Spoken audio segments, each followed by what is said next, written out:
El psicoanálisis de niños, por Melanie Klein. 12. Parte 2. Situaciones tempranas de ansiedad y su efecto sobre el desarrollo del niño. 9. Las relaciones entre la neurosis obsesiva y los estadios tempranos del superyo. He considerado en el capítulo anterior el contenido y los efectos de las situaciones tempranas de ansiedad en el individuo.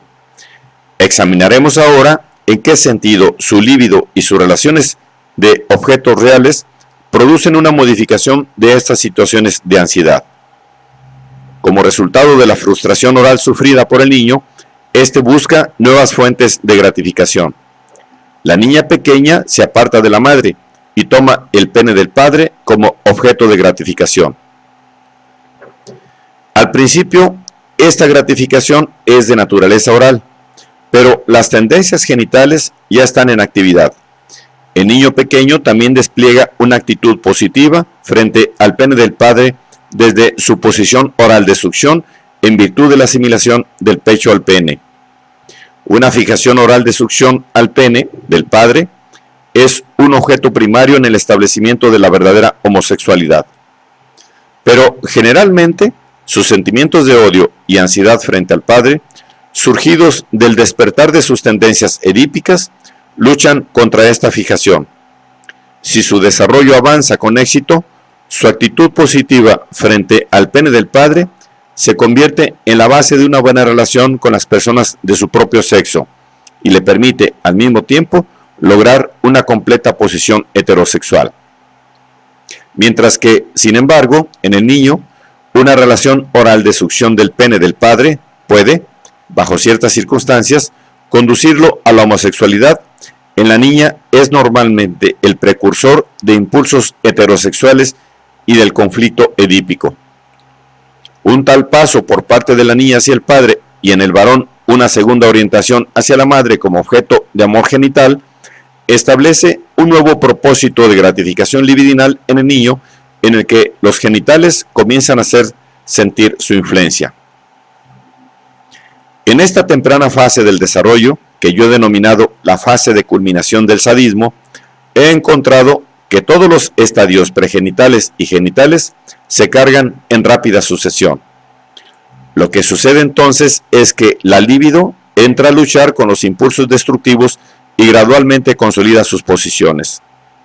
Junto con la polaridad del instinto de vida y el instinto de muerte, podemos, creo, situar su interacción como un factor fundamental en los procesos dinámicos de la mente. Hay un vínculo indisoluble entre la libido y las tendencias destructivas, que pone en gran parte a las primeras en poder de las últimas. Pero el círculo vicioso dominado por el instinto de muerte, en el que la agresión origina ansiedad y la ansiedad esfuerza la agresión, puede romperse por las fuerzas libidinales cuando éstas han ganado fuerza. Como sabemos, en los primeros estadios del desarrollo, el instinto de vida se esfuerza al máximo para mantenerse contra el instinto de muerte. Pero esta misma necesidad estimula el desarrollo de la vida sexual del individuo. Desde que los impulsos genitales del niño permanecen escondidos por largo tiempo, no podemos discernir claramente las fluctuaciones e interrelaciones de las varias fases de desarrollo que resultan del conflicto entre los impulsos destructivos y libidinales. La emergencia de los estadios de organización, que ya conocemos, armonizan no solo con las posiciones que ha ganado y establecido la libido en su lucha contra el instinto destructivo, sino desde que estos dos componentes están siempre unidos, tanto como opuestos, con un creciente acuerdo entre ellos. Es verdad que en apariencia el niño pequeño muestra relativamente poco de ese tremendo sadismo que se revela en el análisis de sus más profundas capas mentales. Pero mi argumento de que en estos estadios tempranos del desarrollo el niño atraviesa por una época en que las tendencias sádicas alcanzan su fuerza máxima en cada una de sus fuentes es, después de todo, solo la ampliación de la teoría aceptada y bien establecida de que el niño pasa desde un estadio de sadismo oral, canibalismo, a uno de sadismo anal. Debemos también recordar que estas tendencias canibalísticas no se expresan en proporción con su importancia psicológica, ya que normalmente solo encontramos indicios comparativamente débiles de los impulsos del niño pequeño a destruir su objeto. Lo que nosotros vemos son solo derivados de sus fantasías en relación con esto. Que el niño exprese sus impulsos sádicos intensos frente a los objetos externos de este modo amortiguado se hace más inteligible si comprendemos que las fantasías extravagantes que surgen en cada estadio temprano de su desarrollo nunca se hacen conscientes. Debe recordarse, además, que el estadio del desarrollo del yo, en el que surgen dichas fantasías, es muy temprano, y que las relaciones del niño con la realidad están todavía muy influidas por su vida imaginativa. Otra razón puede ser la inferioridad de tamaño y fuerza del niño con respecto al adulto, y su dependencia determinada biológicamente, porque vemos cómo se evidencian más fuertemente sus impulsos destructivos contra las cosas inanimadas, animales pequeños, etc. Y finalmente, podría ser que aún en estos estadios tempranos de su vida, impulsos genitales, aunque todavía no visibles, ejercieran ya su influencia restrictiva contra los sádicos, ayudando a disminuir la fuerza que de otro modo se expresaría contra los objetos externos. Hasta donde he podido ver, existen en el niño pequeño, junto con sus relaciones de objetos reales, pero en un plano diferente, relaciones que se basan en sus relaciones con imagos no reales, imagos de figuras tanto excesivamente buenas como malas. Ordinariamente, estas dos clases de relación de objeto se entremezclan y colorean unas a otras, de modo siempre creciente. Este es el proceso que he descrito como interacción entre la formación del superyo y las relaciones de objeto. Pero en la mente del niño, por pequeño que éste sea, los objetos reales y los imaginarios están todavía muy separados. Y esto significa que no muestren tanto sadismo y ansiedad frente a los objetos reales como podría esperarse del carácter de sus fantasías. Como sabemos, y como Abraham lo ha puntualizado especialmente, la naturaleza de las relaciones de objeto del niño y de sus rasgos de carácter están fuertemente determinadas por sus fijaciones predominantes, ya sea que éstas se sitúen en el estadio oral de succión o en el oral sádico. En mi opinión, este factor es también decisivo en la formación del superyo. La introyección de una buena madre conduce al establecimiento de una imago paterna bondadosa, debido a la ecuación del pene con el pecho. En la construcción del superyo, también la fijación en el estadio oral de succión contrarrestará las identificaciones terroríficas que se han hecho bajo la supremacía de los impulsos oral sádicos. A medida que disminuyen las tendencias sádicas del niño, las amenazas hechas por el superyo se reducen algo en violencia y las reacciones del yo también sufren un cambio. Hasta ahora, el excesivo miedo al superyo y a sus objetos que ha dominado los tempranos estadios de su vida acarreó proporcionalmente reacciones violentas de su yo. Parecería que el yo trata de defenderse al principio contra el superyo, escotomizándolo, usando el término de Laforgue, y expulsándolo. Tan pronto como el yo intenta engañar al superyo y reducir la oposición de este último a los impulsos del ello, es que, creo, comienzan las reacciones en el sentido de que el yo reconoce el poder del superyo. Cuando comienzan los estadios anales siguientes, el yo reconoce ese poder cada vez más claramente, y esto lo lleva a realizar intentos progresivos para llegar a un acuerdo con él. Este reconocimiento trae como consecuencia un reconocimiento de la necesidad de obedecer a las exigencias del superyo. La conducta del yo con el ello, que en un estadio anterior ha sido en parte de expulsión, se transforma en el estadio anal siguiente en supresión, o más bien en represión en el verdadero sentido de la palabra. Al mismo tiempo, la cantidad de odio que siente frente al objeto disminuye, desde que mucho del odio se derivaba de su antigua adhesión al superyo y al ello. El aumento de los componentes libidinales y la concomitante disminución de los destructivos también sirve para moderar las tendencias sádicas primarias que estaban destinadas hacia el sujeto, hacia el objeto. Cuando sucede esto, el yo parece hacerse más consciente de su miedo de sufrir retaliación por parte del objeto. Así, reconoce el poder del objeto, además de someterse y aceptar las prohibiciones de un superyo severo. Su aceptación de la realidad externa depende así de la aceptación de la realidad intrapsíquica, y más cuanto que su esfuerzo es hacer converger el superyo y el objeto. Una convergencia de esta clase es un paso más en el sentido de modificar la ansiedad y, ayudada por mecanismos de proyección y desplazamiento, acompaña al desarrollo de las relaciones del individuo con la realidad. El principal método que adopta el yo para vencer la ansiedad, en este punto, es tratar de satisfacer tanto los objetos externos como los internalizados.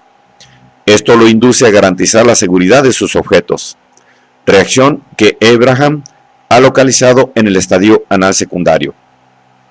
Este cambio de método en su conducta frente al objeto puede presentarse de dos maneras. El individuo puede alejarse de él, a causa de su miedo de él, como fuente de peligro y también para protegerlo de sus propios impulsos sádicos, o puede dirigirse hacia él con sentimientos más positivos. Una relación de objeto de esta clase es provocada por una disociación de la imago materna en buena y mala. La ambivalencia del individuo frente al objeto no solo representa un paso más en el desarrollo de sus relaciones de objeto, sino que es un mecanismo de fundamental importancia para vencer el miedo a su superyo, distribuyéndolo, después de haberlo dirigido al exterior, sobre un número de objetos, de modo que algunos de ellos representan el objeto que él atacó y que, por lo tanto, le amenaza con peligro, y otros, especialmente su madre, significan la persona bondadosa y protectora. A medida que el individuo avanza hacia su estadio genital y sus imagos proyectadas se hacen más amistosas, su superyo cambia en su modo de comportarse y el proceso de vencer la ansiedad se hace crecientemente exitoso. Cuando las hasta aquí abrumadoras amenazas del superyo se amortiguan en retos y reproches, el yo puede encontrar apoyo contra ellas en sus relaciones positivas. Puede ahora emplear mecanismos restitutivos y formaciones reactivas de lástima frente a sus objetos para aplacar su superyo. Y el amor y el reconocimiento que recibe de estos objetos y del mundo externo son considerados al mismo tiempo como una garantía y una medida de aprobación del superyo. Es aquí, también, cuando resulta importante el mecanismo de distribuir las imagos. Porque mientras el yo se aleja de los objetos peligrosos, trata de compensar al objeto bueno por las injurias imaginarias que él ha hecho. El proceso de sublimación puede establecerse ahora, porque las tendencias restitutivas del individuo frente a sus objetos son una fuerza motivacional fundamental en todas sus sublimaciones, aún en las muy tempranas, tales como la muy primitiva manifestación del impulso a jugar. Una precondición para el desarrollo de las tendencias restitutivas y de sublimaciones es que la presión ejercida por el superyo debe ser mitigada y sentida por el yo como sentimiento de culpa. Los cambios cualitativos que comienza a sufrir el superyo como resultado de la fuerza creciente de los impulsos genitales del individuo y de las relaciones de objeto, motivan que se conduzca de un modo diferente con el yo, de modo que surgen en él verdaderos sentimientos de culpa. Pero si estos sentimientos se hacen demasiado abrumadores, afectarán otra vez al yo, principalmente como ansiedad.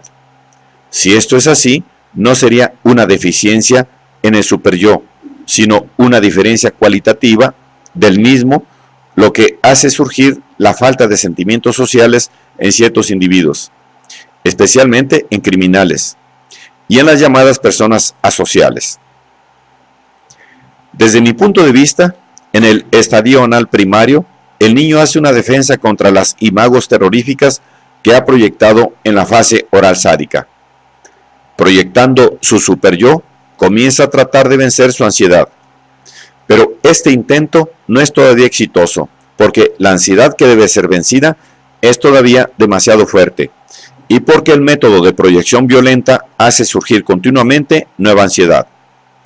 La ansiedad, que no puede ser aliviada en este sentido, impulsa al niño a cargar los niveles siguientes de su líbido, el estadio anal secundario, y actúa así como agente promotor de su desarrollo.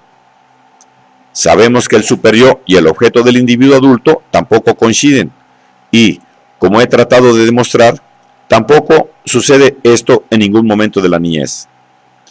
Creo que los esfuerzos que hace el yo a consecuencia de esta discrepancia para hacer sus objetos reales intercambiables con las imagos de ellos, constituye un factor fundamental en su desarrollo.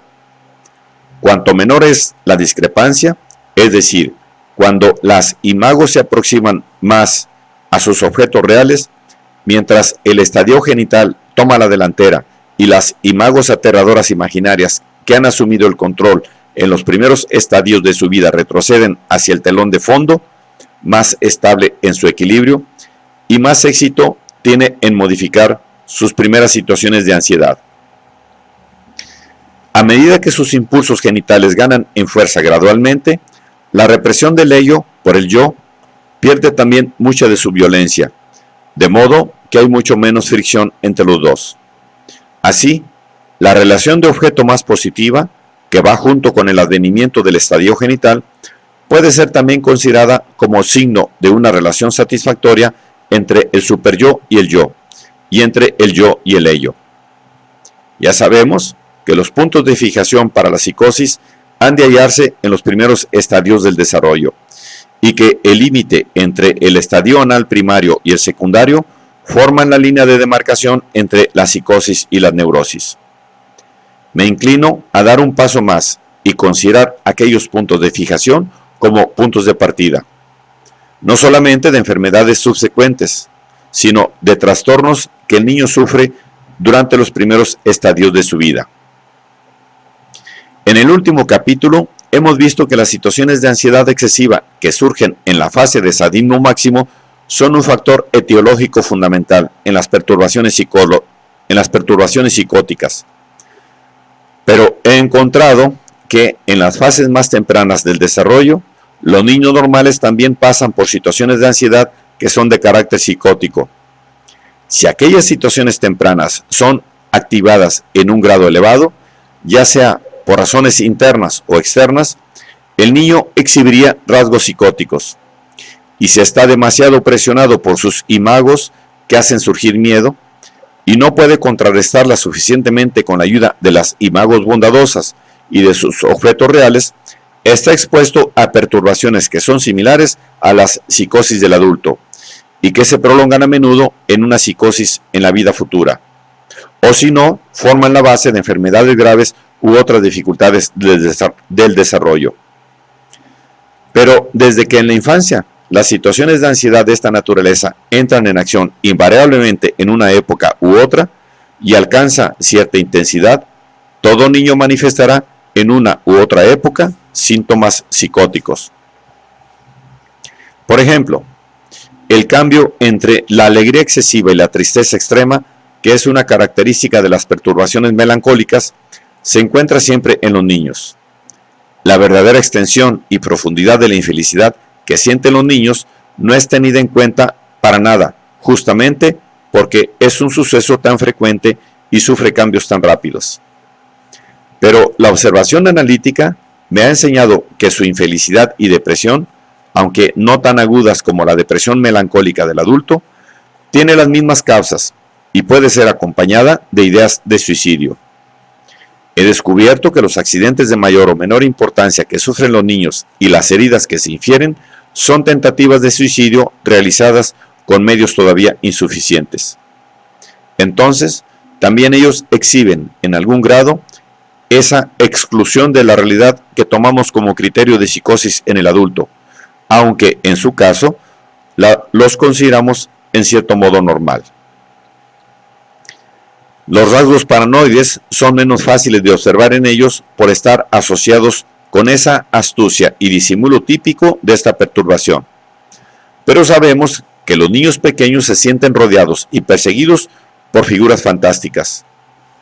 Analizando niños muy pequeños, he encontrado que cuando estaban solos, especialmente de noche, el sentimiento que experimentaban de estar rodeados de toda clase de perseguidores, tales como hechiceros, brujas, demonios, formas fantásticas y animales, y su ansiedad con respecto a ello tenía un carácter paranoide.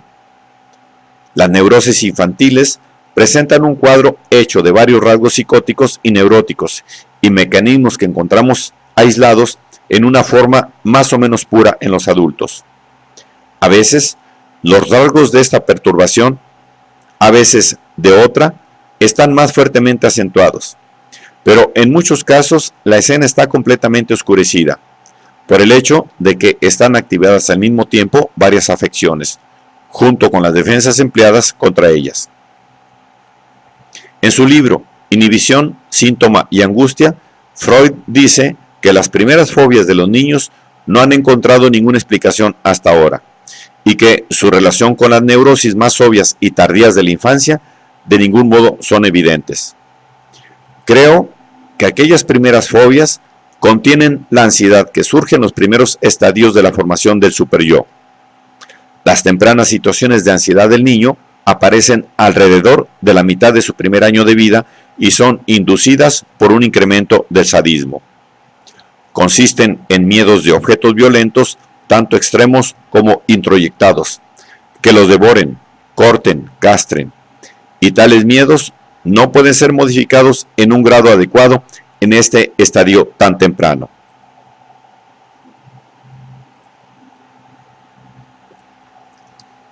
Las dificultades que a menudo tienen los niños pequeños durante las comidas están también íntimamente relacionadas, según mi experiencia, con sus situaciones de ansiedad tempranas, y tienen invariablemente orígenes paranoides. En la fase canibalística, los niños equipararán cada clase de comida con sus objetos, como los representan sus órganos, de modo que toma más el significado del pene del padre o del pecho de la madre, y son amados, odiados o temidos como ellos. Las comidas líquidas son equiparadas con la leche, heces, orina y semen, y las sólidas a las heces y otras sustancias del cuerpo. Así, la comida puede hacer surgir todos aquellos miedos de ser envenenado y destruido por dentro, que los niños sienten en relación a sus objetos internalizados y sus excrementos, si sus primeras situaciones de ansiedad operan con violencia. Las fobias a los animales son en los niños una expresión de ansiedad temprana de esta clase. Están basadas en esa expulsión del superyo terrorífico que es característico del primer estadio anal y representan así un proceso compuesto por varios movimientos, mediante el cual el niño modifica su miedo a su superyo y ello terroríficos. El primer movimiento es arrojar aquellas dos instituciones al mundo externo y asimilar el superyo al objeto real. El segundo movimiento no es familiar, es el desplazamiento a un animal, del miedo que siente al padre real. Pero antes de este, hay a menudo un paso intermedio que consiste en elegir como objeto de ansiedad en el mundo externo a un animal menos feroz en lugar de las bestias salvajes y feroces, que en los primeros estadios del desarrollo del yo tomaban el lugar del superyo y del ello. El hecho de que el animal ansiedad no solo atrae hacia sí el miedo del niño a su padre, sino también su admiración por él, es una señal de que el proceso de formación de un ideal ya tiene lugar. Las fobias de animales son ya una modificación de grandes consecuencias del miedo al superyo. Y vemos aquí qué íntima relación existe entre el superyo, la relación del objeto y las fobias de animales. En Inhibición, Síntoma y Angustia, Freud dice: Creí en una época que una fobia tenía el carácter de una proyección en el sentido de que un peligro instintivo interno estaba reemplazado por un peligro percibido como viniendo de afuera. Esto trae con ello la ventaja de que el objeto puede protegerse por sí mismo del peligro externo escapando de él o evitando la percepción del mismo, mientras que ninguna huida puede servir de ayuda contra el peligro interno. Pero este punto de vista, aunque no es incorrecto, es demasiado superficial. Un impulso instintivo no es, después de todo, un peligro en sí mismo, sino solamente en cuanto implica un peligro externo, es decir, el peligro de castración. Por último, una fobia es simplemente una cuestión de sustituir un peligro externo por otro. Pero me aventuro a pensar que lo que yace en la raíz de una fobia es, sin embargo, un peligro interno. Es el miedo de la persona a su propio instinto destructivo y a sus padres introyectados. En el mismo párrafo, al describir las ventajas de las formaciones sustitutivas, Freud nos dice que el miedo que pertenece a una fobia está, después de todo, condicionado. Solo se siente cuando el objeto temido es percibido, y en verdad, porque es solo entonces cuando surge la situación de peligro. No hay necesidad de temer el ser castrado por un padre que no está ahí, pero un padre es algo que no puede ser eliminado. Aparece cuando él quiere. Pero si el niño lo reemplaza por un animal, solo tiene que evitar la vista, es decir, la presencia de ese animal para librarse del peligro y de la ansiedad. Tal ventaja sería aún mayor si por medio de una fobia de animal, el yo pudiera no solo realizar un desplazamiento de un objeto externo a otro, sino también una proyección a un objeto externo de un objeto más temido, del cual, porque es internalizado, no hay posible escapatoria. Considerada bajo esta luz, una fobia de animal sería mucho más que una simple deformación de la idea de ser castrado por el padre, en la de ser mordido por un caballo o comido por un lobo. Por debajo de esto estaría no solamente el miedo a ser castrado, sino todavía un miedo anterior a ser devorado por el superyo. De modo que la fobia sería en realidad una modificación de la ansiedad perteneciente a los estadios más tempranos.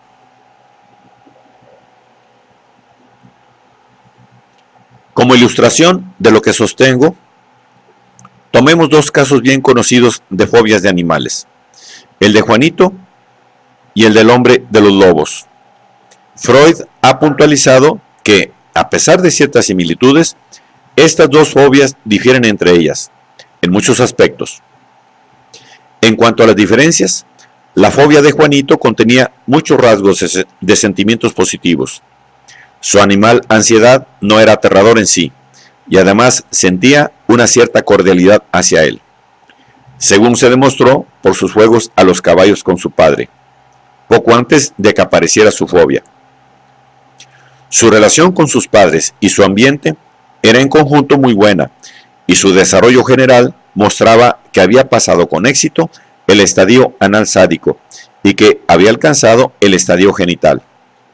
Su zoofobia exhibirá solamente unas pocas huellas de este tipo de ansiedad que pertenece a los estadios más tempranos, en el cual el superyo es equiparado con un animal terrorífico y salvaje, y en las que el miedo del niño a su objeto es correspondientemente intenso. Así, parecería haber vencido y modificado esa temprana ansiedad bastante bien. Freud dice de él: Juanito parece haber sido un niño normal, con el llamado complejo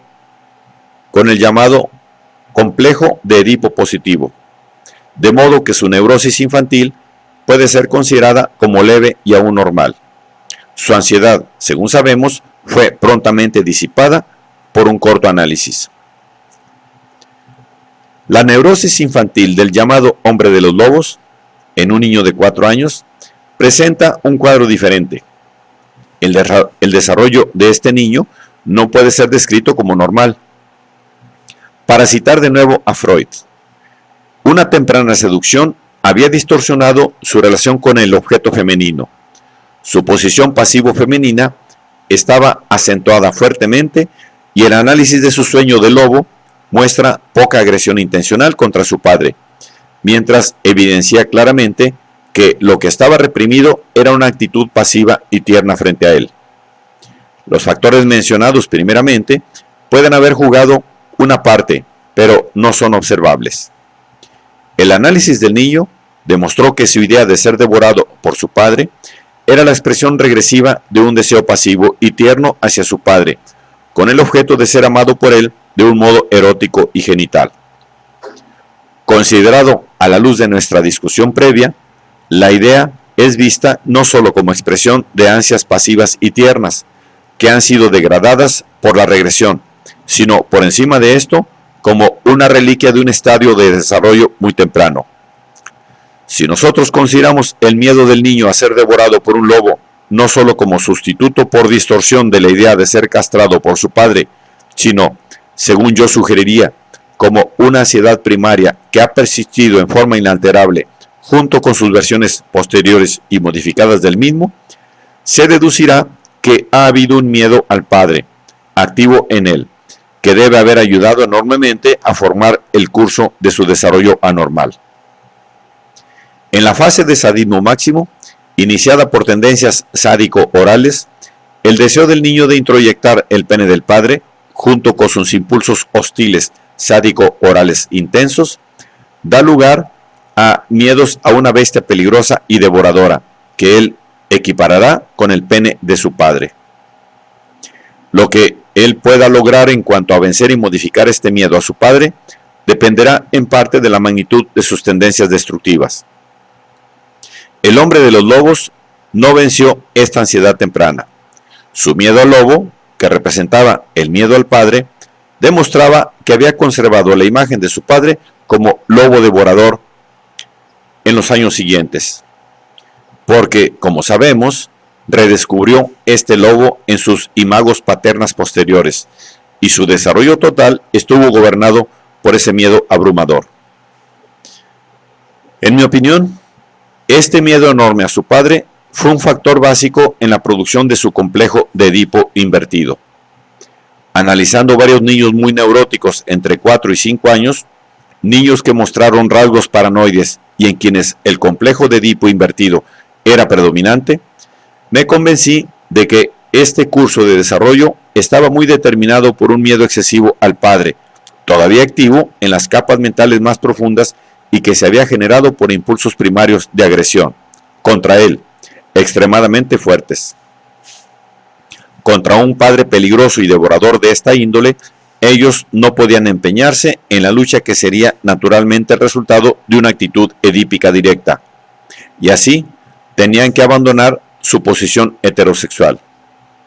Creo que la actitud pasiva del hombre de los lobos frente al padre estaba fundada en situaciones de ansiedad de este orden, y que la seducción de él por su hermana sirvió simplemente para reforzarlo y confirmarlo en la actitud a la que lo condujo el miedo a su padre. Freud relata que después del sueño decisivo se había tornado muy díscolo y había tratado de molestar a todos y se comportó de modo sádico, y que poco después desarrolló una neurosis obsesiva típica que resultó ser muy grave al analizarla. Estos hechos parecen confirmar mi punto de vista de que, aún en la época de su fobia al lobo, estaba empeñado en defenderse de sus tendencias agresivas.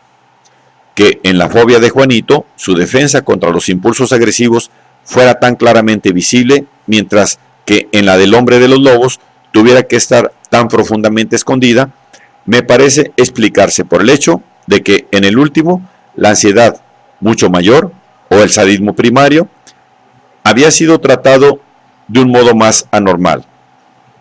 Y el hecho de que la neurosis de Juanito no mostrara rasgos obsesivos, mientras que el hombre de los lobos desarrolló una neurosis obsesiva, concuerda con mi opinión de que cuando los rasgos obsesivos aparecen demasiado temprano y con excesiva fuerza en una neurosis infantil, debemos inferir que sus perturbaciones son muy serias y están en acción. En los análisis de niños en los que se basan mis presentes conclusiones, pude hacer remontar su desarrollo anormal a un sadismo exageradamente fuerte, o más bien a un sadismo que no había sido modificado con éxito y que había conducido a una excesiva ansiedad en un estadio muy temprano de la vida. El resultado de esto había sido una exclusión muy grande de la realidad y la producción de rasgos paranoides y obsesivos serios. El reforzamiento de los impulsos libidinales y los componentes homosexuales que se presentaron en estos niños sirvieron para defender y modificar el miedo a su padre, que había surgido en ellos tan tempranamente. Este modo de tratar la ansiedad creo que es un factor etiológico fundamental en la génesis de la homosexualidad de los paranoicos. Y el hecho de que el hombre de los lobos desarrollara una paranoia posteriormente tiende a confirmar este punto de vista. En El yo y el ello, al hablar sobre las relaciones de amor del paranoico, Freud parece sostener mi idea. Dice: hay todavía otro mecanismo posible que hemos llegado a conocer por medio de la investigación psicoanalítica de los procesos que incumben a los cambios en la paranoia. Una actitud ambivalente está presente desde el comienzo, y la transformación se efectúa por medio de un cambio reactivo de catexis, por medio de la cual la energía es alejada de los impulsos eróticos y utilizada para suplementar la energía hostil. En la fobia del hombre de los lobos, la ansiedad no modificada, perteneciente a los estadios más tempranos, pudo ser observada claramente. Al mismo tiempo, sus relaciones de objeto tuvieron mucho menos éxito que las de Juanito.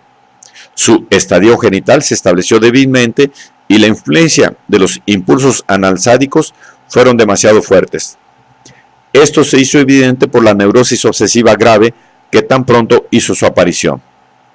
Parecería que Juanito había podido modificar mejor su superyo amenazador y terrible en una imago menos peligrosa y vencer su sadismo y ansiedad. Su mayor éxito en este punto ha encontrado también expresión en su relación de objeto más positiva hacia sus padres y en el hecho de que en él la actitud heterosexual y activa era la predominante y en que había alcanzado satisfactoriamente el estadio genital de desarrollo. Sinteticemos brevemente lo que se ha dicho sobre la evolución de las fobias. En el lactante, las primeras situaciones de ansiedad encuentran expresión en ciertas fobias. En el primer estadio anal, en sus fobias de animales, están involucrados todavía objetos de naturaleza intensamente terrorífica. En el estadio anal secundario, y aún más en el genital, estos objetos de ansiedad están muy modificados. El proceso de modificación de una fobia está ligado, creo, con aquellos mecanismos sobre los que se basan las neurosis obsesivas y que comienzan a activarse en el estadio anal secundario. Me parece que la neurosis obsesiva es una tentativa de curar las condiciones psicóticas subyacentes y que en las neurosis infantiles, tanto los mecanismos obsesivos como los mecanismos pertenecientes a un estadio previo de desarrollo ya están en acción. A primera vista, parecería que esta idea de que ciertos elementos de neurosis obsesiva juegan un papel importante en el cuadro clínico presentado en las neurosis infantiles está en desacuerdo con lo que Freud ha dicho concerniente al punto de partida de las neurosis obsesivas. Pero, sin embargo, creo que el desacuerdo puede explicarse por lo menos en un punto importante. Es verdad que, de acuerdo con mis hallazgos, los comienzos de la neurosis obsesiva yacen en el primer periodo de la infancia, pero los rasgos obsesivos aislados que emergen de ese periodo no están organizados en el conjunto que nosotros consideramos como una neurosis obsesiva hasta el segundo periodo de la infancia, es decir, hasta el comienzo del periodo de latencia. La teoría aceptada es que las fijaciones en el estadio analsádico no entran a actuar como factores en la neurosis obsesiva hasta más tarde, como resultado de una regresión hacia ellas. Mi opinión es que el verdadero punto de partida de la neurosis obsesiva, el punto en el cual el niño desarrolla síntomas obsesivos y mecanismos obsesivos, está situado en aquel periodo de la vida que está gobernado por el estadio anal secundario. El hecho de que esta enfermedad obsesiva temprana presente un cuadro algo distinto al de las neurosis obsesivas totalmente desarrolladas, es comprensible si recordamos que no es sino hasta más tarde, en el periodo de latencia, que el yo más maduro, con una relación con la realidad ya modificada, comienza a trabajar para elaborar y sintetizar aquellos rasgos obsesivos que han estado activos desde la primera infancia.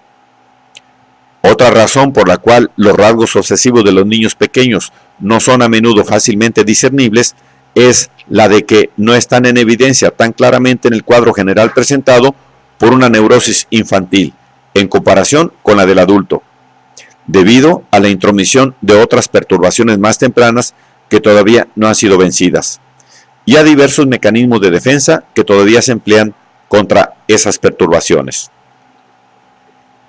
Sin embargo, como he tratado de demostrar, niños aún muy pequeños muestran con frecuencia síntomas de tipo obsesivo muy evidente, y existen neurosis infantiles en las que una neurosis obsesiva verdadera domina ya el cuadro.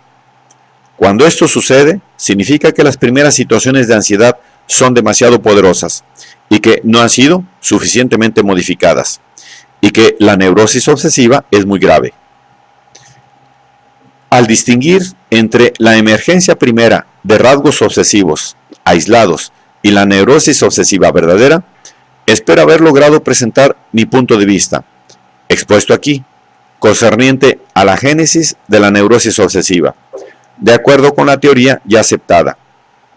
En Inhibición, Síntoma y Angustia, Freud señala: el punto de partida de la neurosis obsesiva es la defensa necesaria contra las exigencias libidinales que surgen del complejo de Edipo, y que la organización genital de la libido es débil y poco resistente.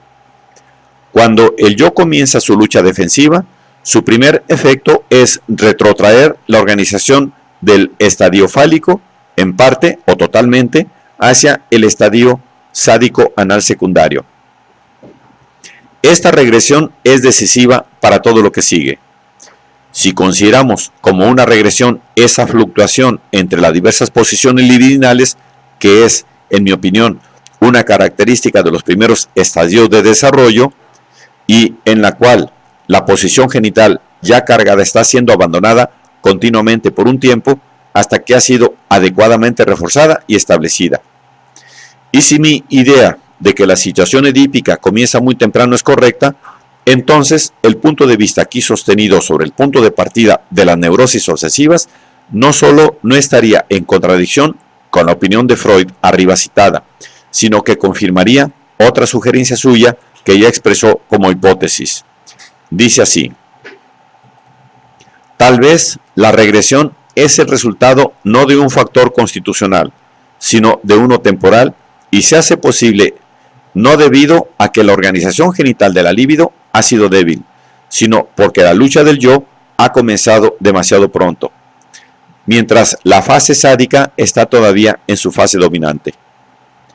Discutiendo contra esta idea, continúa: aunque yo no confío en poder hacer un pronunciamiento definitivo sobre este punto, tampoco puedo decir que la observación analítica no favorece tal suposición. Tiende a demostrar que el individuo no penetra en la neurosis obsesiva hasta después de haber alcanzado el estadio fálico. Además, la edad en la cual irrumpe la neurosis es más avanzada que en la histeria, teniendo lugar en el segundo periodo de la infancia después que ha comenzado el periodo de latencia. Estas objeciones serían en parte destruidas si adoptáramos el punto de vista, expuesto aquí, de que la neurosis obsesiva tiene su punto de partida en el primer periodo de la latencia, pero no comienza en su forma completa hasta el comienzo del periodo de latencia. El punto de vista de que los mecanismos obsesivos comienzan a entrar en acción muy temprano en la infancia, hacia el final del segundo año, es parte de mi tesis general, de que el superyo se forma en los estadios más tempranos de la vida del niño, siendo sentido primero por el yo como ansiedad, y luego a medida que el estadio anal sádico primario termina, y también gradualmente como sentimiento de culpa. Esta teoría, una vez más, difiere de la teoría ortodoxa. En la primera parte de este libro he expuesto datos empíricos sobre los que se basa esta. Ahora quisiera aducir una razón teórica en su apoyo. Volviendo una vez más a Freud, el motor de todas las formaciones de síntomas secundarios, dice, es aquí, en las neurosis obsesivas, claramente el miedo sentido por el yo frente al superyo. Mi opinión de que la neurosis obsesiva es un medio de modificar las situaciones primeras de ansiedad y que el severo superyo que figura en ella no es otro que el superyo terrorífico y no alterado, correspondiente a los primeros estadios de desarrollo del niño, nos acerca más a una solución del problema del por qué el superyo sería en realidad tan severo en esta neurosis. He descubierto que los sentimientos de culpa del niño, que están ligados a sus tendencias anal-uretral sádicas, se derivan de los ataques imaginarios que realiza sobre el cuerpo de su madre durante la fase de sadismo máximo. En los análisis tempranos vemos el miedo del niño a una madre mala que le exige que devuelva las heces y los niños que le ha robado.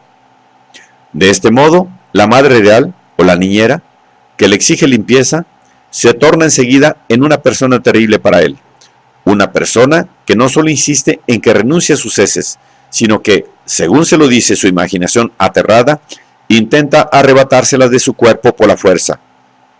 Otra fuente aún más abrumadora de miedo surge de sus imagos proyectadas, de sus imagos introproyectadas, de las que, en virtud de sus propias fantasías destructivas dirigidas contra los objetos externos, anticipa ataques de una naturaleza similarmente salvaje dentro de él mismo. En esta fase, como consecuencia de la ecuación del excremento con sustancias peligrosas que envenenan y queman, y con armas de ofensa de toda clase, el niño se aterra de sus propios excrementos, como de algo que destruirá su cuerpo.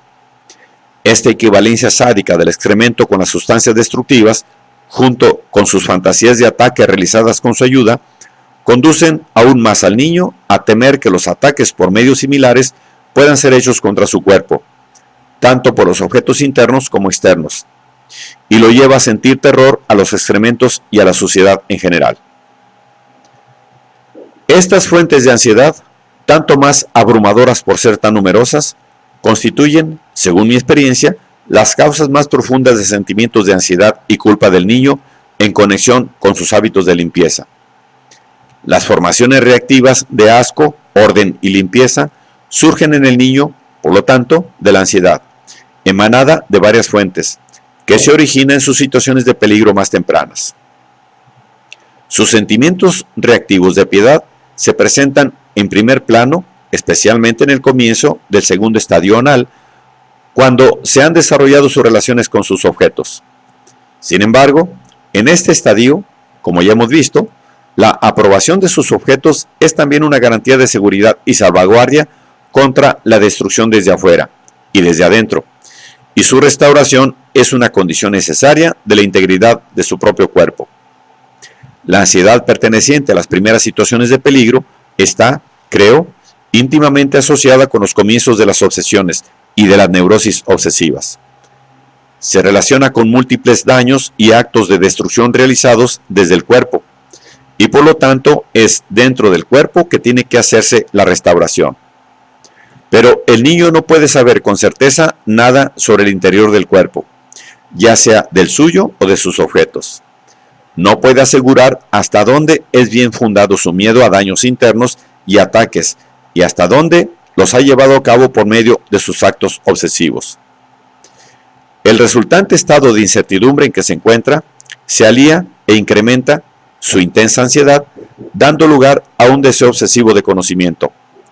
Trata de vencer su ansiedad, cuya naturaleza imaginaria desafía un examen crítico, poniendo un énfasis exagerado sobre la realidad, siendo demasiado preciso, etc. Así, vemos que la duda que resulta de esta incertidumbre juega un papel no solo creando un carácter obsesivo, sino también haciendo surgir inclinaciones hacia la exactitud, el orden y la observación de ciertas reglas y rituales, etc. Otro elemento que acompaña a la ansiedad, que deriva de las primeras situaciones de ansiedad y que ejerce una fuerza importante sobre el carácter de las obsesiones, es su intensidad y multiplicidad. Multiplicidad debida a las muchas fuentes de donde surge, que producen una impulsión correspondientemente fuerte para poner en acción los mecanismos defensivos. El niño se siente impulsado a limpiar y componer de modo obsesivo todo lo que ha ensuciado, roto o echado a perder de algún modo. Tiene que embellecer y restaurar los objetos dañados de todos modos, de acuerdo con la variedad de sus fantasías sádicas y los detalles contenidos en ellas. La coerción que el neurótico obsesivo a menudo dirige a otras personas también es, diría, un resultado de una múltiple proyección. En primer lugar, está tratando de expeler la intolerable compulsión bajo la cual está sufriendo, tratando su objeto como si fuera su ello o su superyo, y de desplazar sobre el mismo la coerción que estos ejercen sobre él. Al hacer esto, y atormentar y subyugar su objeto, está incidentalmente satisfaciendo su sadismo primario. En segundo lugar, está arrojado hacia afuera, sobre sus objetos externos, lo que es, en último término, un miedo de ser destruido o atacado por sus objetos introyectados. Este miedo ha hecho surgir en él una compulsión a controlar y dominar sus imagos, y desde que nunca puede en realidad hacerlo, trata, en cambio, de tiranizar los objetos externos. Si es exacto mi punto de vista de que la magnitud e intensidad de las actividades obsesivas y severidad de la neurosis son equivalentes a la extensión y carácter de la ansiedad que surge de las más tempranas situaciones de peligro, estaremos en mejor posición para entender la íntima conexión que sabemos que existe entre la paranoia y las formas más graves de neurosis obsesivas. Según Abraham, en la paranoia, la libido regresa al primero de los dos estadios analsádicos. Teniendo en cuenta mi experiencia, me inclino a ir más adelante y decir que en el primer estadio analsádico, el individuo, si sus primeras situaciones de ansiedad son fuertemente operativas, pasa realmente por estados de paranoia rudimentarios, que normalmente vence en el estadio siguiente, analsádico secundario, y que la gravedad de su enfermedad obsesiva depende de la gravedad de los trastornos paranoides que le han precedido. Si sus mecanismos obsesivos no pueden vencer adecuadamente aquellas perturbaciones, sus rasgos paranoides subyacentes aparecerán en la superficie o hasta podrá sucumbir a una paranoia. Sabemos que la supresión de los actos obsesivos hace surgir ansiedad y que por lo tanto esos actos sirven para dominarla. Si suponemos que la ansiedad así vencida pertenece a situaciones primeras de ansiedad y culmina en el miedo del niño a que su propio cuerpo y el de su objeto se ha destruido de muchas maneras, podemos comprender mejor el significado más profundo de muchos actos obsesivos. La acumulación compulsiva de cosas y el deshacerse de ellas se hace más comprensible tan pronto como podemos reconocer con más claridad la naturaleza de la ansiedad y los sentimientos de culpa que subyacen en el intercambio de objetos en el nivel anal. En el análisis de juego, el tomar-dar compulsivo encuentra expresiones muy diversas. Tiene lugar junto con la ansiedad y culpa como una reacción a las representaciones de actos de robo y destrucción. Por ejemplo, los niños transferirán el todo o parte de los contenidos de una caja a otra y las arreglarán ahí con cuidado, conservándolas, con todo un despliegue de ansiedad y, si son bastante grandes, contándolas una y otra vez, una por una. Las cantidades y contenidos son muy variados e incluyen fósforos quemados, cuyas cenizas el niño se ocupa a menudo de sacar, moldes de papel, lápices, ladrillos para construcción, trozos de piolín, etc. Ellos representan todas las cosas que el niño ha tomado del cuerpo de su madre, el pene de su padre, niños, pedazos de materias fecales, orina, leche, etc. El niño puede comportarse de la misma manera con anotadores, rompiendo las hojas y conservándolas cuidadosamente en algún otro lugar. Como consecuencia de la ansiedad que surge, poner de nuevo lo que simbólicamente ha tomado del cuerpo de su madre, a menudo no satisface su compulsión de dar, o más bien de restaurar. Se ve constantemente impulsado de diversos modos para devolver más de lo que ha tomado, y, sin embargo, al hacerlo, sus tendencias sádicas primarias irrumpen de continuo en sus tendencias reactivas. Por ejemplo, mi pequeño John, de 5 años, un niño muy neurótico, desarrolló en este estadio de su análisis una manía de contar, síntoma que no había sido notado porque es algo que sucede muy a menudo en esta edad. En su análisis, acostumbraba a marcar con cuidado la posición de los muñequitos y otros juguetes sobre una hoja de papel, sobre la que los había colocado antes de traspasarlos a otra hoja. Pero no solo quería saber exactamente dónde había estado antes para poder volverlos a colocar en su lugar idéntico, sino que también deseaba contarlos muchas veces, para estar seguro del número de cosas. Por ejemplo, pedazos de heces, penes de su padre y niños, que había tomado del cuerpo de su madre y que tenía que devolver.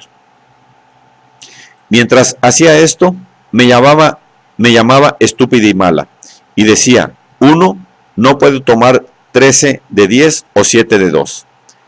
Este miedo de tener que devolver más de lo que poseía es típico de los niños y puede explicarse en parte por la diferencia de tamaño entre ellos y las personas adultas, y en parte por lo intenso de su sentimiento de culpa.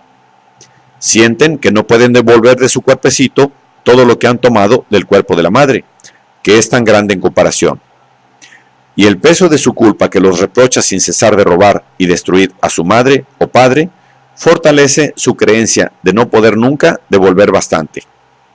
El sentimiento de no saber que tienen a una edad muy temprana aumenta su ansiedad. Este es un tema que me gustaría volver a tratar más adelante.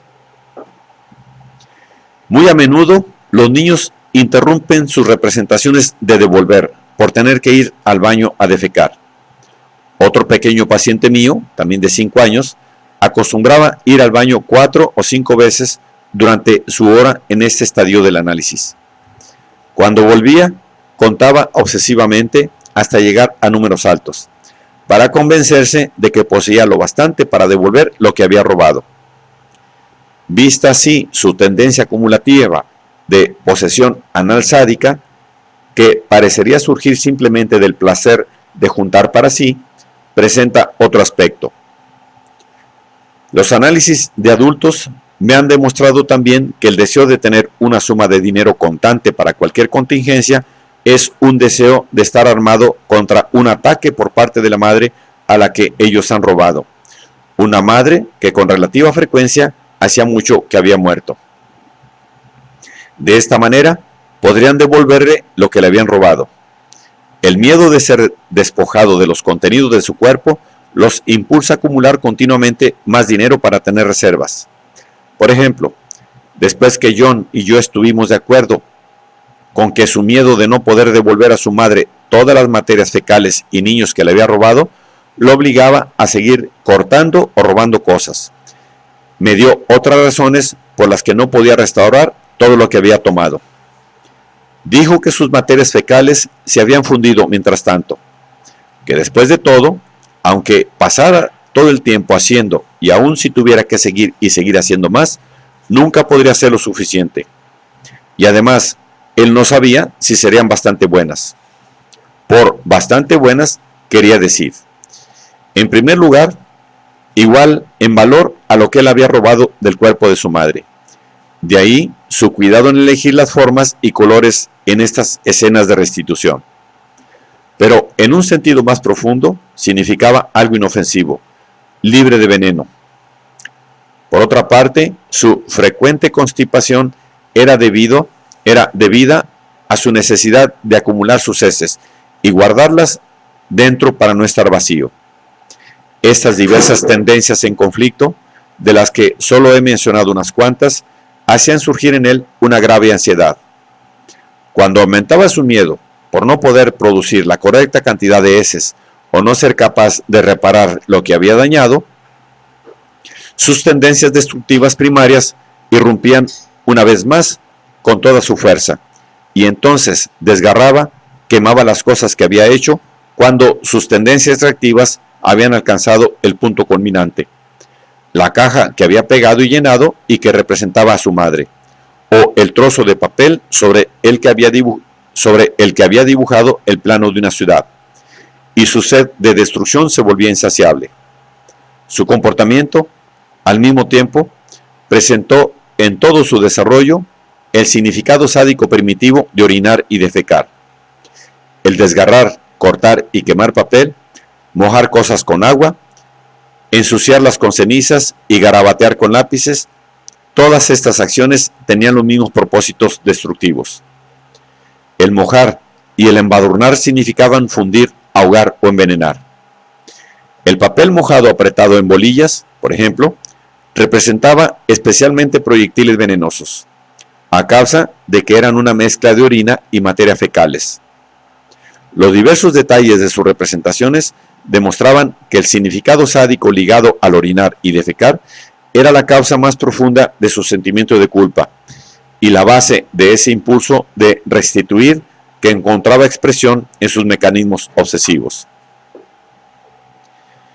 El hecho de que un aumento de ansiedad lleve por regresión a mecanismos de defensa en los primeros estadios demuestra qué fatal es la influencia ejercida por el superyo abrumador y poderoso que acompaña este temprano periodo de desarrollo. La presión ejercida por este primer superyo aumenta las fijaciones sádicas del niño, con el resultado de que tiene que estar repitiendo constantemente sus actos destructivos originarios de un modo compulsivo. Su miedo de no poder colocar las cosas de nuevo correctamente hace surgir su miedo más profundo de hallarse expuesto a la venganza de los objetos a los que en su imaginación él ha matado y que continúan volviendo, y pone en movimiento los mecanismos de defensa que acompañan a los primeros estadios, porque la persona que no puede ser satisfecha y aplacada debe ser eliminada. El yo débil del niño no puede estar en buenas relaciones con el superyo amenazador y salvaje, y no es sino hasta que se ha alcanzado un estadio algo más avanzado que su ansiedad también es sentida como sentimiento de culpa y pone en movimiento los mecanismos obsesivos. Uno se asombra al descubrir que en este periodo del análisis, el niño, al obedecer a sus fantasías sádicas, no solo está actuando bajo una intensa presión de ansiedad, sino que el dominio de la ansiedad se ha transformado en su mayor placer. En cuanto la ansiedad del niño aumenta, su deseo de posesión se ensombrece por su necesidad de poseer los medios necesarios para hacer frente a las amenazas de su superyo y sus objetos, y se vuelve un deseo de poder devolver. Pero este deseo no puede ser satisfecho si su ansiedad y su conflicto son demasiado grandes. Y así vemos que el niño muy neurótico trabaja bajo una compulsión constante de tomar con la finalidad de poder dar. Puede advertirse que este factor psicológico participa en todas las perturbaciones funcionales de los intestinos y también en muchos malestares corporales. Recíprocamente, a medida que disminuye la violencia de su ansiedad, sus tendencias reactivas pierden también su carácter de violencia y compulsión y se hacen más estables en su aplicación, haciendo sentir su efecto de modo más moderado y continuo y con menos posibilidad de interrupción por parte de las tendencias destructivas. Y ahora, la idea del niño de que la restauración de su propia persona depende de la restauración de sus objetos se hace más y más fuerte. Sus tendencias destructivas, por cierto, no se han vuelto ineficaces, pero han perdido su carácter de violencia y se han hecho más adaptables a las exigencias del superyo. Y aunque entran dentro de las formaciones reactivas, en el segundo de los dos estadios sucesivos de que se compone el acto obsesivo, admiten más fácilmente la guía del superyo y del yo, y están en libertad para perseguir propósitos sancionados por aquellas instituciones. Como sabemos, Existe una íntima conexión entre los actos obsesivos y la omnipotencia de pensamiento. Freud ha puntualizado que las acciones primitivas obsesivas de los salvajes son esencialmente de carácter mágico. Dice, si no son mágicas, son por lo menos contramágicas y tienen el propósito de defender la expectativa del mal con el cual la neurosis suele empezar. Y además, las fórmulas de defensa de las neurosis obsesivas tienen su contraparte también en los encantamientos mágicos. Al descubrir la evolución de las acciones obsesivas, podemos advertir cómo ellas comienzan como magia, contra los malos deseos tan alejadas como es posible de todo lo que sea sexual, para terminar como un sustituto de actividades sexuales prohibidas que imitan con la mayor fidelidad posible. De este modo, vemos que los actos obsesivos son una contramagia, un amparo contra los malos deseos, deseos de muerte, y, al mismo tiempo, contra los actos sexuales.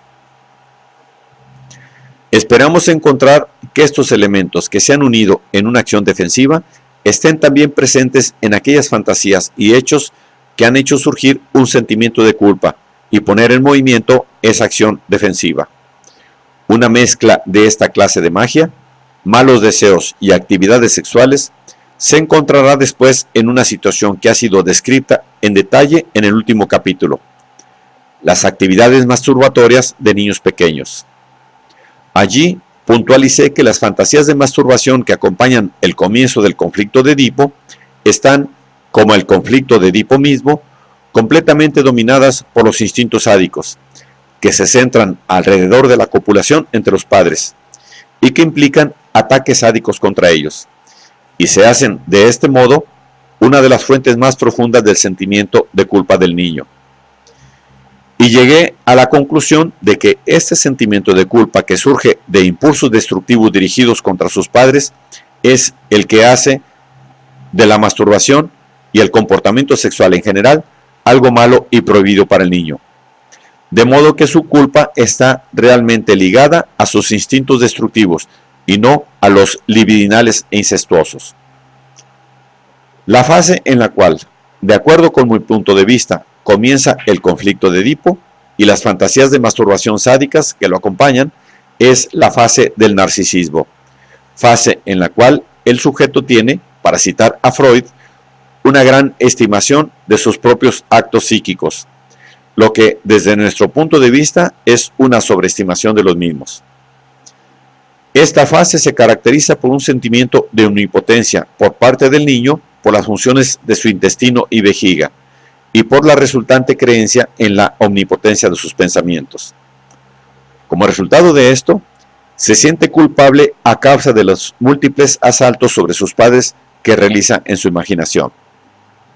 Este exceso de culpa que resulta de la creencia en la omnipotencia de sus excrementos y pensamientos es, creo, uno de los factores que hacen que los neuróticos y los primitivos retengan o regresen a sus sentimientos de omnipotencia originarios. Cuando su sentimiento de culpa pone en movimiento acciones obsesivas como defensa, emplean este sentimiento con el propósito de hacer restituciones. Pero entonces tienen que sostenerlo de manera compulsiva y exagerada porque es esencial que los actos de reparación que realizan estén basados en la omnipotencia, así como le están sus actos primitivos de destrucción. Freud ha dicho que es difícil decidir si estos primeros actos obsesivos o de defensa siguen el principio de la similitud o contraste, porque dentro del campo de acción de la neurosis están por lo general deformados por su desplazamiento a alguna acción pueril, que es en sí misma completamente insignificante. Los análisis tempranos dan una prueba completa del hecho de que los mecanismos restitutivos se basan, últimamente, en este principio de similitud o contraste en todos los puntos, tanto en grado como en naturaleza.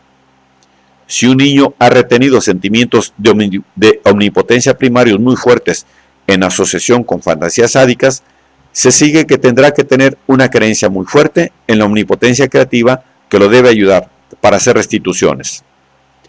El análisis de niños y adultos muestra muy claramente ¿Qué parte importante juega este factor en promover o inhibir tal comportamiento constructivo y reactivo?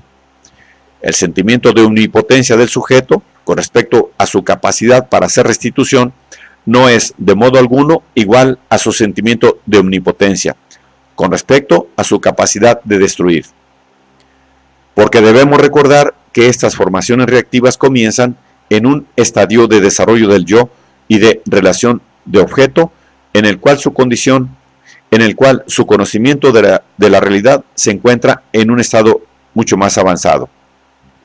Así, si bien un sentimiento de omnipotencia exagerado es una condición necesaria para hacer restitución, su creencia en la posibilidad de hacerlo así estará en desventaja desde el comienzo. En algunos análisis he encontrado que el efecto inhibidor que resulta de esta disparidad entre los poderes destructivos y los restitutivos estaba reforzada por otro factor. Si el sadismo primario del paciente y su sentimiento de omnipotencia habían sido excesivamente fuertes, sus tendencias reactivas eran correspondientemente más poderosas, y sus fantasías de restitución estaban basadas en fantasías megalomaníacas de gran magnitud. En su imaginación infantil, la destrucción que él ha operado era algo único y gigantesco, y, por lo tanto, la restitución que tenía que hacer debía también ser única y gigantesca. Esto, en sí, sería un impedimento suficiente para la realización o logro de sus tendencias constructivas, aunque debe mencionarse que dos de mis pacientes poseían sin duda dotes artísticas y creadoras poco comunes.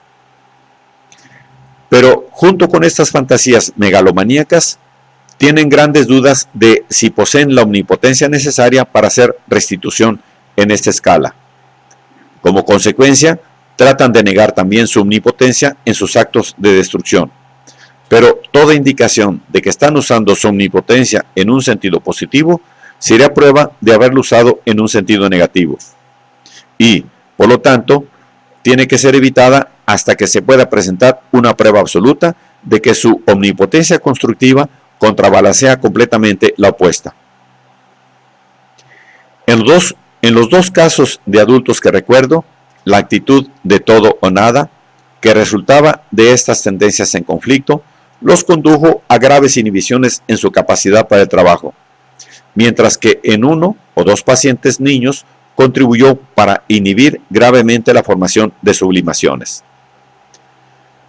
Este mecanismo no parece ser típico de las neurosis obsesivas. Los pacientes en los que he observado esto presentaban un cuadro clínico de tipo mixto, no solo puramente obsesivo. En virtud del mecanismo de desplazamiento a lo insignificante, que juega una parte tan grande en esta neurosis, el paciente obsesivo puede buscar, en logros sin importancia, una prueba de su omnipotencia constructiva y de su éxito en hacer restitución completa. Las dudas que puede tener sobre este punto son, en este caso, un incentivo importante para repetir sus acciones de un modo obsesivo. Es bien sabido el vínculo íntimo que existe entre los instintos de conocer y los sádicos.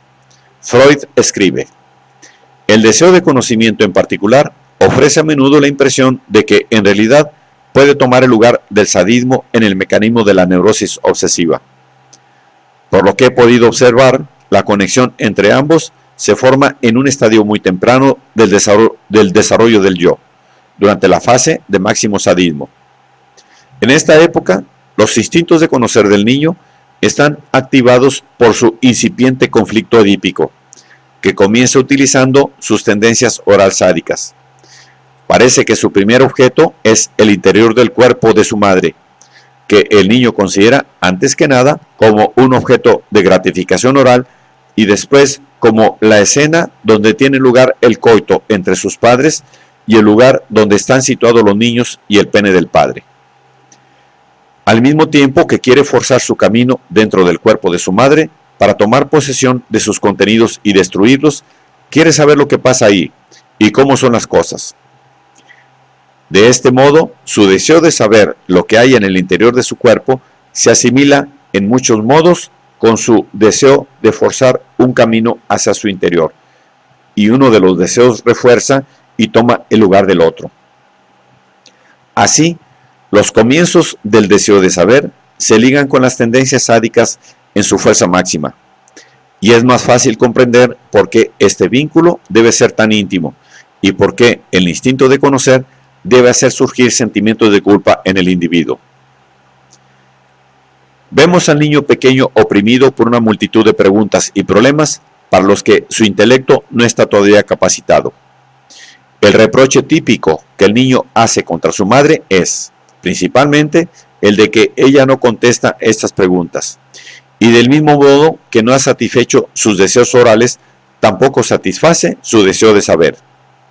Este reproche tiene una parte importante tanto en el desarrollo del carácter del niño como en el de sus instintos de conocer. Hasta donde se retrotrae esta acusación puede verse en otro reproche. Hasta donde se retrotrae esta acusación puede verse en otro reproche íntimamente asociado al primero, que el niño hace habitualmente a su madre, el de que no pudo entender lo que los mayores estaban diciendo o las palabras que usaban. Esta segunda queja debe referirse a una época anterior a su lenguaje. Además, el niño liga una extraordinaria cantidad de afecto a estos dos reproches, ya sea que aparezcan aislados o combinados. Y en estos momentos hablará de su análisis de tal manera que no sea posible comprenderlo y al mismo tiempo reproducirá las reacciones de rabia que originariamente sintió al ser incapaz de entender las palabras. No puede transformar en palabras las preguntas que quiere formular y no podrá comprender ninguna respuesta que sea dada en palabras. Pero en parte, al menos, estas preguntas nunca han sido conscientes.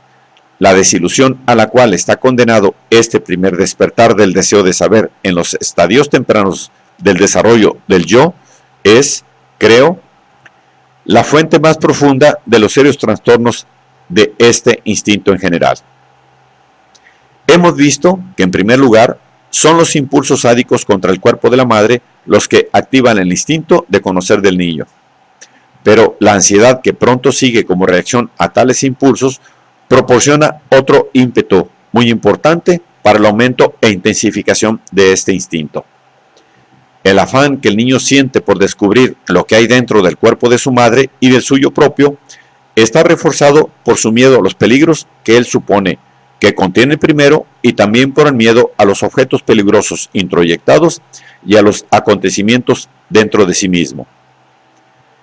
El conocimiento ahora es un medio de dominar la ansiedad.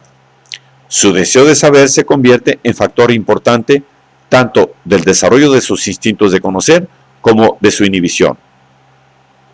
La ansiedad desempeña aquí el mismo papel de agente promotor y retardador, lo mismo que en el desarrollo de la libido. Hemos tenido ocasión, en páginas anteriores, de discutir algunos ejemplos de graves perturbaciones del instinto de conocer, y hemos visto cómo el terror del niño de saber algo de la temible destrucción que ha infligido al cuerpo de su madre en su imaginación y los consecuentes ataques y los consecuentes contraataques y peligros a que estaba expuesto era tan tremendo que establece una perturbación radical de su deseo de saber en general, de modo que su deseo originario intensamente fuerte e insatisfecho de obtener información sobre la forma, tamaño y número de los penes de su padre, excrementos y niños dentro de su madre, se ha transformado en una necesidad de medir, agregar y contar cosas de modo compulsivo. A medida que se fortifican los impulsos libidinales de los niños y que los destructivos se debilitan, tienen lugar continuamente cambios cualitativos en su superyo, y así se hace sentir más y más por el yo, como una influencia admonitoria. Y, a medida que su ansiedad disminuye, sus mecanismos restitutivos se hacen menos obsesivos y trabajan más regular y eficientemente y con mejores resultados. Y emergen más claramente las reacciones que reconocemos como pertenecientes al estadio genital. Este estadio estaría así caracterizado por el hecho de que los elementos positivos han vencido las interacciones que tienen lugar entre proyección e introyección y entre la formación del superyo y las relaciones de objeto, que en mi opinión dominan todos los estadios tempranos del desarrollo del niño.